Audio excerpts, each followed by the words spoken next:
మీ ఇష్టం వచ్చిన పద్ధతిలో మీరు పెట్టండి. స్కూలు పిల్లలకు దూరం అవుతుందని ఆటో పెట్టినాం. భోజనాలు భోజనాలు మాత్రం నేను ఎనీ టైం వచ్చి మా పాలకవర్గం సంబంధించి ఎనీ టైం వచ్చి చెక్ చేయగలుగుతాం. మీ ఇంత ఎట్లా వండుకుంటారో మన పిల్లలకు అట్లా విధంగా ఉండాలి. మీ క్వాలిటీ కూడా ఏమైనా తగ్గిందనుకో కదా, ఏదైనా ఇబ్బంది ఉంటే నేను అడుగుది 1000 రూపాయలు 2000 నేను సాయం చేయమంటా చేస్తా. కానీ పప్పుచారు లేకనే ఉండాలి, కానీ పచ్చిపుచ్చి లేక ఉండదు. అర్థమైనా? ఇంకా పప్పు కాడి కానీ ఎరుగాడి కానీ ఏమైనా పచ్చిపుచ్చి కాదు.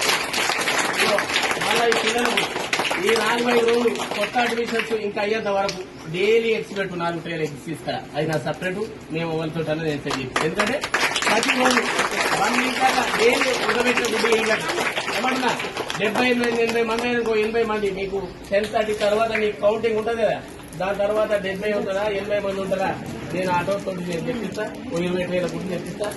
డైలీ 1 వీక్ దాకా డైలీ గుడ్డు పెట్టు. ఆ తర్వాత వారానికి 2 రోజులు గుడ్డు పెట్టు.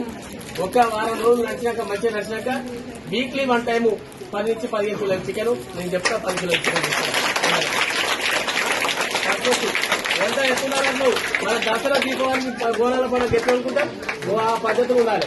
ఏ మాత్రం తేడా వచ్చినా కానీ నేను కొండ మీకు భోజనాలు తీసుకొచ్చి మరి ఇలా పెట్టా కానీ నేను ఈ పిల్లల విషయంలో మాత్రం నేను కాంప్రమైజ్ కాదు. అంటే మమ్మల్ని కాదని అలా ప్రైవేట్ స్కూల్ కాదని మా మాట నమ్మి గవర్నమెంట్ స్కూల్కి ఈరోజు పంపించినందుకు మీ పేరు మేము పంపించగలుగుతాం. ఇంకా 10 లక్షల దాన్ని పెట్టి బాగా చేయగలుగుతాం. కానీ మా పేరు నిలబెట్టాలంటే ఎవరు? హెడ్ మాస్టరు, టీచర్లు, ఇక్కడ ఉన్న స్టాఫ్, ఆయా మొత్తం సిబ్బందితో చూడమ్మా. అరే అంజద్, గ్రామ పంచాయతీ సంబంధించిన ఎవరైతున్నారో గ్రామ పంచాయతీ నూకగానే నెక్స్ట్ వచ్చి స్కూల్ గిట్లా అంతో ఎంతో హెల్ప్ చేయాలి. ఆయమ్మ ఉంటది కానీ పెద్దగా అయిపోయింది కాబట్టి స్కూల్ మీరు కూడా నూకాలి. సపరేట్ మనం 6,000 మీ నుంచి వచ్చి మీరు ఇస్తున్నారు. ఇంకా 500-1000 ఎక్కువైనా పర్లేదు. మళ్ళా కొత్త ఆమెను తీసుకొచ్చి 1-2 days లా చెట్లు పక్కనియాలి, పిల్లలు మంచిగా ఉండాలి, ఎంత బాగుండాలి. ప్రతి రోజు 10 మంది ఉన్నాం మేము.